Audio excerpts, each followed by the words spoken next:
All right.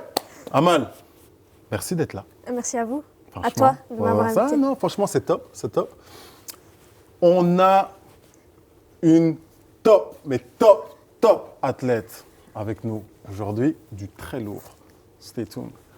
Bon, on commence par quoi? Parce qu'en fait, avec toi, on peut aller dans beaucoup de directions.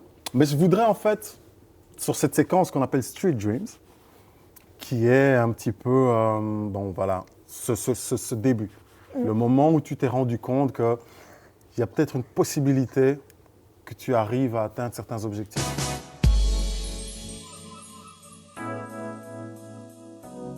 Quel fut ce moment dans ta carrière, dans ta jeune carrière, ou en amont de ta carrière, où tu t'es dit, là, il y a moyen? Mais j'ai commencé par le début. Ok. Vraiment, tout au début. Ok. Alors moi j'ai commencé le jiu-jitsu. Ouais. Mais alors en fait ce qui s'est passé c'est qu'à l'école, je me battais tout le temps. Tout le temps. J'étais toujours punie. Et ma mère était toujours convoquée en pensant que c'était pour mon frère, mais c'était pour moi. Et j'avais, je pense, 4-5 ans. Ok. Et donc ils avaient conseillé à ma mère de m'inscrire dans un club de sport, un sport de combat. Ouais. Et moi ce que je voulais faire c'était la capoeira, Ok. un sport brésilien. Ouais. Et en cherchant, ma mère est tombée sur le jiu-jitsu brésilien. Et là, j'ai tout de suite aimé. Et donc, j'ai commencé à m'entraîner, mais c'était très irrégulier, tu vois. Et puis, ma mère a rencontré mon beau-père, qui était mon entraîneur. Ok. Ils se sont mariés. Et donc là, il s'est occupé beaucoup plus de moi, donc Ouais. au niveau sportif, etc. Et en fait, ça s'est fait naturellement. J'ai commencé quelques petites compétitions où j'ai commencé à gagner. Puis je me suis battue vu que les catégories filles étaient un peu trop faciles. Je me suis inscrite en catégorie garçon. Je dis ça, je dis rien. Je me suis inscrite en catégorie garçon où j'ai aussi commencé à gagner. Et donc j'ai commencé les championnats internationaux. Et c'était vraiment en junior. Ouais. Et puis un jour, mon père m'a dit, tu sais, il y a les championnats d'Europe. Tu veux que je t'y inscris? Je lui ai dit, bien sûr. Puis on y est allé. J'ai fait 2e place. Puis dans la même année, donc la même saison, il y a eu les qualifications pour les championnats du monde à Abu Dhabi. Je me suis inscrite, j'ai gagné ma caté, toutes catégories, donc tous les poids confondus. Et puis après, j'ai été à Abu Dhabi, j'ai fait 3e place. Et puis là, je me suis vraiment entraînée parce que j'ai senti que le haut niveau, il était juste là. Ok. Ok. Et c'était vraiment à quelques détails près. Et je me suis adaptée, etc. Et au championnat du monde à Los Angeles, donc en juin, j'ai rencontré les mêmes filles et là, j'ai pris ma médaille d'or. Tu les as chicotées. J'avais 17 ans. J'avais 17 ans. Ah! Waouh! Et c'était en catégorie adulte, donc plus de 18. Énorme en fait. Dans notre famille, on aime se donner beaucoup de défis. Ouais. Parce que vers l'âge de mes 11 ans, on est parti au Maroc à vélo. Donc on a mis 1 mois. Tama, On aime les défis. Ouais. tu vas me dire, BX, ou ici la Belgique C'est là, ça, Bruxelles, t'as fait BX, le bled à vélo. à vélo, c'est ça. Et j'avais 11 ans. Donc on l'a fait, Ça, on va parler. moi, mes parents et mon frère. Waouh! 1 mois. C'était un chapitre que je ne vais jamais oublier et qui m'a beaucoup apporté dans ma vie. Oui, c'est sûr, ça doit être super enrichissant. Ouais. Et En fait, ce qui s'est passé, c'est que ma mère voulait absolument retourner au Maroc. Ouais. Et mon père n'aime pas le Maroc. ok. Et donc, elle sait qu'il aime beaucoup le sport et qu'il aime les défis. Donc, elle lui a dit, on va aller au Maroc, mais on va aller à vélo. Et là, il a tout de suite accepté. Waouh! Et donc, on a préparé ça pendant 1 an et demi. Nous, on allait à l'école à Waterloo. Et donc, tous les matins, on allait à vélo. On faisait 25 km aller, 25 km retour. Et ça nous a préparés, mais pas vraiment, parce qu'il y a toujours des catastrophes qui arrivent, C'est etc. sûr. Et voilà, c'était des aventures que... Attends, c'est un truc de gueudin! Waouh! En tout cas, respect. Et qu'est-ce qui, pour toi, quelles sont les valeurs que tu retires de ce trip, de ce voyage? Le voyage là, Ouais. bah, pour beaucoup de personnes, le sens du mot famille, Ouais. c'est une famille, quoi. Mais nous, quand on le dit, ça a vraiment un vrai sens, parce que nous, on l'a vécu, la famille. Ouais. Dans le sens où des fois, on était sur la route, il restait 70 km, il n'y avait pas de village sur notre route, il faisait 50 degrés, on n'avait pas à boire, Ouais. on se partageait le peu qu'on avait, on se soutenait, etc. C'était des moments où, qui nous a vraiment réunis et qui fait qu'aujourd'hui, on se lâcherait pour rien. The cut! I wish somebody made guidelines on how to get up off the sideline. OK. Take it out of the sideline. Pour moi, cette séquence, c'est l'une des séquences les plus importantes parce que je pense que le message qu'il y a derrière reste crucial. Et quel est ce message? C'est un petit peu, quelles sont pour toi les clés de la réussite? Si tu devais rencontrer toi, mais il y a 10 ans, quel est le message que tu lui dirais? Quel est le message que tu donnerais à ces jeunes qui te regardent aujourd'hui, pour qui tu es un véritable modèle? Quelles sont pour toi les clés de la réussite? Pour moi, ce qu'on entend souvent autour de nous, c'est « Ah, mais laisse-le, il est trop jeune, c'est pas maintenant, plus tard, etc. » Et je pense que pour moi, l'avenir se construit très, très, très tôt. OK. Et que plus tu le commences tôt, plus t'as facile. Parce que bon, t'apprends les choses plus tôt. Vaut mieux que tu les apprennes plus tôt, vers 8-9 ans, qu'à 16 ans. Et ce que je pense, c'est... il est aussi jamais trop tard, bien sûr. Mais ce que je pense, c'est qu'il faut surtout persévérer, qu'il ne faut pas lâcher, que les choses se construisent pas à pas, donc il faut vraiment patienter. Parce que nous, on a eu des moments où c'était vraiment difficile, où on ressentait qu'on n'avait pas vraiment beaucoup d'aide autour de nous, parce que personne ne croyait en nous. Et il faut faire ses preuves avant que les gens viennent vers toi. Et c'est le moment le plus difficile, c'est celui-là, celui de faire ses preuves. Ouais. Après, tout vient comme ça. Enfin, pas comme ça, mais c'est beaucoup plus facile d'aborder les gens, de montrer ce que tu vaux. Mais tout est dans le départ, pour moi. Et c'est là qu'il faut tenir. Tu gagnes des titres, tu gagnes énormément de combats. Moi, ce que je voudrais savoir, c'est un petit peu d'où est-ce que tu puises cette force mentale? Parce qu'à la base, c'est là que ça part. Comment est-ce que tu as réussi à être championne toute catégorie? Non, mais c'est un truc de gueudin. Il n'y a pas moyen. Je veux dire, moi, j'ai des difficultés à... Mathématiquement parlant, ça colle pas. En plus, je regarde ton gabarit. Je me dis, mais... Et tu mets tout le monde au sol. Comment... Explique-moi. D'où est-ce que cette force de caractère, elle te vient d'où? Comme j'ai dit, tout vient dans le départ. Donc, tout commence vraiment quand on est très jeune. Moi, mes parents m'ont appris à ne pas avoir peur, des défis, etc. Ouais. Donc, les défis, pour moi, c'est ce qui me motive. Et le jiu-jitsu, c'est un sport où, justement, c'est ce qui m'a le plus plu dans ce sport-là. C'est que j'ai essayé plein d'autres sports. J'ai essayé la boxe, le taekwondo, le karaté. Mais vu mon gabarit, m'entraîner avec les garçons, c'était trop difficile. Et je ne faisais pas le poids. Donc, au jiu-jitsu, c'est le seul sport, pour moi, qui m'a permis d'affronter les plus grands, les plus forts, les garçons, sans me sentir inférieure. Okay. Parce que c'est le sport où on utilise vraiment tellement de capacités que moi, je peux battre des garçons de 24 ans qui pèsent 100 kilos sans problème. Et c'est ça qui m'a le plus plu. Et donc, mais c'est ça. Au passage, je dis, reste tranquille. T'inquiète. Non, mais... Et je pèse pas 100 kilos. Hein. Je prends tout. Non, je rigole. Donc, OK, en 2017, tu gagnes donc le titre de l'éthique sportive. C'est ça. C'est ça, ouais. de la Fédération Wallonie-Bruxelles. C'est ça. Quelle a été la réaction de tes parents là-dessus? Mon père, on ne sait jamais savoir ce qu'il ressent. Ouais. C'est très... on voit qu'il est content, mais je veux dire, pour lui, rien n'est joué. Enfin, c'est pas fini. Et le prix d'éthique, ça leur a fait plaisir parce qu'ils ont beaucoup donné de leur temps aux jeunes, vu qu'ils ont créé une association. Cette association, elle prône l'éducation par le sport. Donc, ce qu'elle fait, c'est qu'elle utilise le sport comme outil, donc pour inculquer aux jeunes pas beaucoup de valeurs, les aider donc, à s'intégrer au niveau social, parce que nous, on est basé sur Molenbeek. Et donc, on sait qu'à Molenbeek, il y a beaucoup de jeunes qui sont en difficulté scolaire, au niveau du comportement, etc. Et donc, toute la semaine, on donne beaucoup de notre temps là-dedans.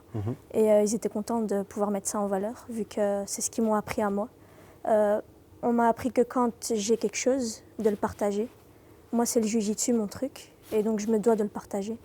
Et voilà, c'est ce que je fais après le sport. Donc, on a des cours de soutien scolaire pour les jeunes, on a des cours d'anglais, On a des cours de jiu-jitsu, de psychomotricité, ça va vraiment large, de foot-fauteuil.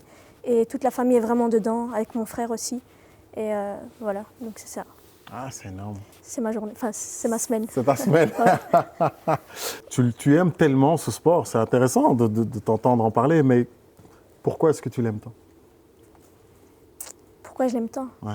Bah, comme j'ai dit, c'est un sport qui me met en valeur parce que c'est un peu difficile en tant que fille, en plus légère, fine, de pouvoir se faire une place dans un sport de combat. Uh-huh. Et le jiu-jitsu, ça me permet vraiment de faire ma place. Et surtout que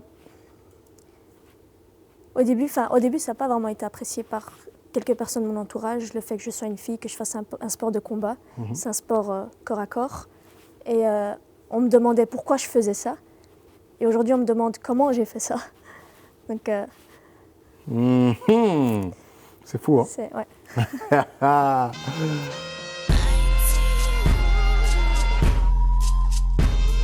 We back, face off. Mhm. Mhm.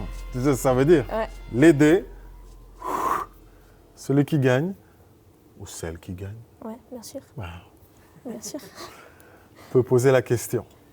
OK? Ok. Ça va? Ouais. À tout seigneur, ses honneurs, s'il te Merci. plaît. T'es prêt? T'inquiète.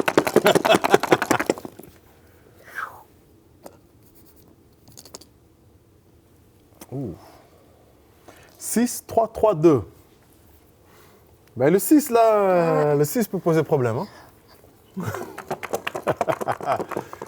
Mhm. Est-ce que tu es prêt? Je suis prête. Ok. C'est quand la dernière fois que tu as perdu? Non, je perds jamais. Non, je rigole. Je rigole. On va pas te porter malchance. On va pas te porter malchance. Ah. T'as gagné. Ouais. 5, 3, 2.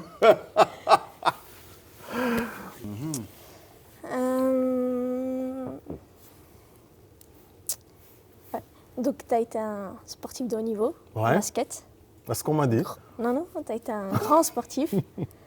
Et ma question, c'est, maintenant que tu as arrêté, donc tu es en retraite, Ouais. qu'est-ce qui te motive le plus dans la vie? C'est quoi ton rêve? Parce qu'une fois qu'on commence à rêver, on n'arrive plus à s'arrêter. C'est sûr. Donc, quel est ton rêve? Waouh, très bonne question en plus. Bah, tu sais, je vais te dire, à la base, moi, j'ai jamais rêvé d'être basketteur pro. Et ça revient un petit peu à ce que tu disais avec l'association que vous avez avec votre famille. Moi, je pense que le plus important, c'est le concept de l'ascension sociale. Mhm. Moi, j'ai toujours voulu réussir dans la vie. Donc, tu prends des chemins qui vont t'amener, le droit chemin, mais qui va t'amener à cette réussite. Et il s'avère qu'à un moment donné de ma vie, c'était le basket. Tu vois, le basket m'a permis, un petit peu comme toi ici avec ta compétition, c'est que ça te permet finalement de prouver aux gens que La valeur. tu as de la valeur. Et après, quand on te côtoie, on se rend compte que waouh, il y a une intelligence derrière. Tu vois, tu n'es pas juste une sportive, il y a une réflexion. Et donc, c'est un petit peu, moi, c'est réellement cette approche-là. Et donc, pour répondre à ta question de manière un petit peu plus détaillée, je pense que ce qui me motive maintenant, déjà, il y a deux choses. De un, c'est ma famille. Parce que moi, je pars du principe que tu n'es un boss que quand tout le monde à ta table est un boss. Ah, c'est bien ça. Ouais. Tu vois ce que je veux dire? Ouais. Et donc là, ça c'est l'un des aspects. Et l'autre, je pense que c'est pour ça aussi qu'on a créé tout ça ici, c'est de pouvoir réellement donner une véritable plateforme aux sportifs où il peut s'exprimer. Donner une voix. Ouais. Voilà. C'est Et donc ce sont ces deux éléments-là. Ça va? Parfait. Je suis sous pression ici, je suis sous pression dure. Ouais. Ok? Ouais, je suis prête. Ah, c'est bien. 5, 4, 3, 2. C'est jouable. Ouais, c'est jouable. C'est jouable.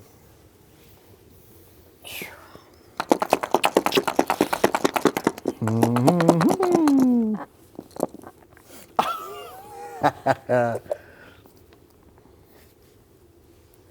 5, 3, 3, 4. Oh Lord, mercy. C'est Un pas possible. point. D'un point, tu me Un bats. point. Oh. Bon, si tu veux, tu peux utiliser ton joker. Hein. Si tu veux, c'est moi qui te pose la question. Allez, vas-y. C'est vrai. T'as vu comment... Vas-y. Tu disais que tu te battais souvent à l'époque. Ouais. Pourquoi? Pourquoi? Ah, Mhm. t'es prêt? Vas-y. Ouais. Quand j'avais 5 ans, 4-5 ans, donc je jouais dans la cour de récréation. Et il y a un garçon qui est venu, il faisait froid. Il m'a pris mon bonnet et il me l'a jeté dans la toilette. C'est pas... Donc ce que j'ai fait, c'est que je lui ai couru après. Je l'ai tiré, mais il n'avait pas de bonnet. Mais il y avait la toilette. Alors j'ai mis sa tête dans la toilette et j'ai tiré la chasse. Ah, t'es une pareille, toi. Et donc c'est là que tout s'est joué, que ma mère a été convoquée, parce qu'il s'est un peu noyé quand même. Et voilà. Et donc elle pensait que c'était pour mon frère à la base. Et puis elle a vu que c'était pour moi. Waouh!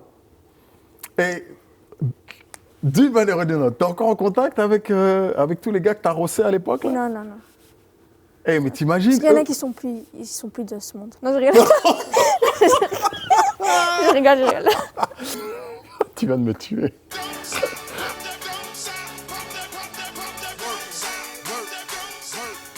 We back. Bon.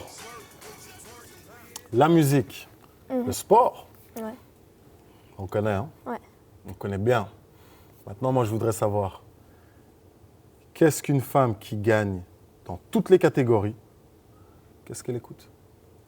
Qu'est-ce que tu as dans ta playlist? Dans ma playlist, en fait, quand je m'entraîne, j'écoute rarement la musique. Ok. Donc moi, j'écoute la musique quand je cours, quand je marche dans la rue, sur le chemin, etc. Mais quand je pratique le jiu-jitsu, j'écoute pas de la musique. Ok. Et en compétition, j'écoute encore moins de musique, Ah. parce que j'aime garder les pieds sur terre, entendre tout ce qui m'entoure, sentir les sensations, etc. Ok. Et je trouve que la musique, ça nous met dans une bulle où, après, je suis sûre que je vais regretter d'avoir écouté de la musique à ce moment-là. Et donc, moi, j'écoute la musique, ça va dans tous les sens. Il y a du Adele, Ok. ça c'est le top. I was too strong, you were trembling, you couldn't handle the hot heat rising. Baby, I'm still rising. Il y a un peu de rock avec Fall Out Boy. And I'm back with the madness. I'm a champion of the people who don't believe in champions. Il y a James Arthur. Could I be the one you talk about in all your stories? Can I be held? Et il y a un peu d'Eminem quand je cours. So this is for every kid who all they ever did was jump to one day just getting accepted. I represent him or her, anyone similar. You are the reason that I made this song. Il y a, et puis celui que j'aime vraiment écouter pour les paroles, c'est Kerry James. Ok.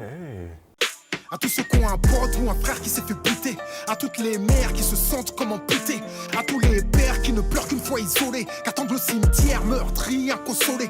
C'est le seul que j'écoute vraiment pour les paroles parce que il est très réaliste et puis c'est important. Ce qu'on entend, ça fait vraiment du bien de C'est voir. clair. Et voilà, pour moi, c'est Kerry James. Tu vas parfois à des concerts? Jamais. Jamais? Pas le temps. T'as pas de temps.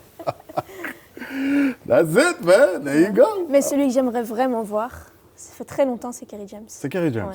Même rencontrer, parler, etc. Je pense que ça devrait être intéressant d'entendre quelqu'un comme ça C'est sûr. parler, pouvoir partager, etc. Ça doit être, C'est sûr. Moi, j'ai eu la chance de le rencontrer à maintes reprises. Je ne vais pas dire qu'on n'a pas élevé les poules ensemble, hein, loin de là. Mais c'est vrai que c'est un gars bien. Ouais. Et tu te rends compte, c'est pas du mytho ce qu'il dit. Non, ça s'entend. Voilà. Tu sens Il l'a quand ça vécu. vient et, Ouais. du cœur et quand Ah, on il le entend bien. pense. I like that. I like that. Mhm.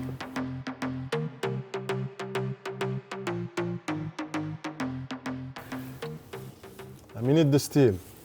Ça va être intéressant. Dis-moi un peu. Dans une société actuelle où on est très virtuel, t'as vu que ça rime à la Kerry James, tu vois Oh là comment là. hein? Ah, où la jante féminine, il y a beaucoup de paraître. Mhm. Comment est-ce que toi, tu t'y retrouves? Est-ce que le style, la mode, est-ce que ça a une importance pour toi ou pas du tout? Comment est-ce que tu te sens à ce niveau-là? Quelle est ton approche là-dessus? Bah, j'ai très vite appris en fait que l'apparence était important, même si nous avant on n'y prêtait pas d'importance. Aujourd'hui on fait attention parce que la première chose que la personne voit avant de l'aborder, c'est ton physique. Tout à fait. Et s'il ne te plaît pas, ben, il va peut-être pas te parler ou il va t'aborder autrement. Et donc pour moi c'est important quand même d'avoir une certaine tenue, mais une tenue qui te représente toi. Et qu'on voit directement qui tu es quoi, quand on te parle. Et sinon, je peux aller, je peux mettre un peu de tout. J'ai pas de marque précise, j'ai pas d'endroit précis. Mais nous, ce qu'on fait en général, c'est que comme on voyage beaucoup, on a l'habitude de voir les malls et on se rend compte qu'en fait, en Belgique, c'est quand même très cher. Et donc souvent, quand on part à certains endroits précis, on part avec une valise vide et on met presque rien dedans et on achète tout sur place et on revient. C'est clair. On fait ça plus ou moins une fois par an. Ouais. Et donc, voilà, c'est un peu notre truc. Tu vois, toi, tu vas ruiner l'économie belge. C'est un peu... Non, mais c'est clair, c'est clair. Sinon, j'ai pas de style précis, mais je sais qu'à certains endroits, quand j'y vais, je dois mettre telle tenue ou quoi, mais sinon... Quelles sont, pour toi, tes sources d'inspiration? Je veux dire Niveau que des ce soit, oui, que ce soit... peu importe, hein, ça peut être une source d'inspiration masculine ou féminine. Quelles sont tes sources d'inspiration? Il y a des sports que j'aime beaucoup. Ouais. Je vois leur tenue, j'aime beaucoup. Je trouve que c'est très propre. Ça fait sportif, mais ça reste très propre. Le tennis, le golf. C'est marrant, mais le golf, je trouve qu'ils ont une belle tenue. C'est propre, c'est beau. L'équitation. Je trouve qu'en équitation, les filles, ça fait très distingué, c'est propre. Tout à fait. Mais une sportive précise, non, j'ai pas en tête. Non. Enfin, non. Okay. Et je ne m'inspire pas de quelqu'un, mais souvent quand on est dans un centre commercial ou quoi, il y a quelque chose qui me plaît. Je vois si ça passe ou pas, je le prends, sinon... Et ça fait quoi pour toi, aujourd'hui, d'être reconnue comme la championne que tu as travaillé pour être, pour devenir en fait? Est-ce que parfois tu te pinces et tu te dis, waouh, j'ai quand même accompli, j'ai quand même traversé tout ça pour arriver? Ou pour toi, tu es tellement concentré sur l'avenir que tu ne réalises pas, ou du moins que tu n'y prêtes pas encore attention? Non, je suis contente, c'est sûr, mais je sais qu'il y a encore beaucoup à parcourir, que je ne suis pas arrivée à la fin. Et ça me stresse parce que je vois le temps qui passe et j'ai pas envie qu'il passe si vite. J'ai envie de le vivre ce moment. Mais qu'est-ce que tu peux faire de plus? Tu as déjà tout gagné? Non, il y a encore beaucoup. En fait, il y a plusieurs fédérations. J'ai plusieurs titres dans plusieurs fédérations, mais il y en a que je n'ai pas encore eu et que je rêverais d'avoir. Et voilà, donc je vois le temps qui passe parce qu'on dit dans le sport, il y a un certain âge où ça ne va pas, où je pourrais avoir une blessure, ou je sais pas, du jour au lendemain, je peux avoir autre chose. Et donc, je suis pressée de pouvoir y travailler, d'atteindre cet objectif-là. En tout cas, c'est tout le bonheur qu'on te souhaite. Merci. Au revoir. Respect. Merci. Lourd.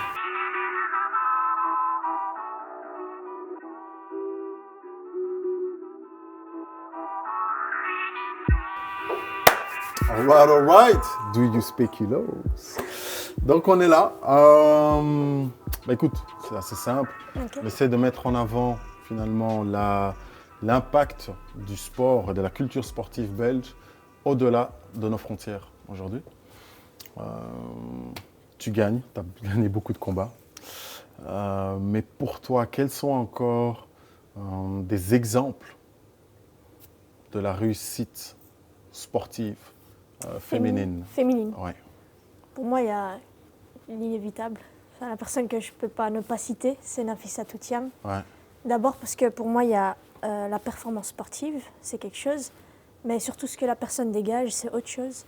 Et je trouve qu'elle dégage quelque chose qui fait plaisir.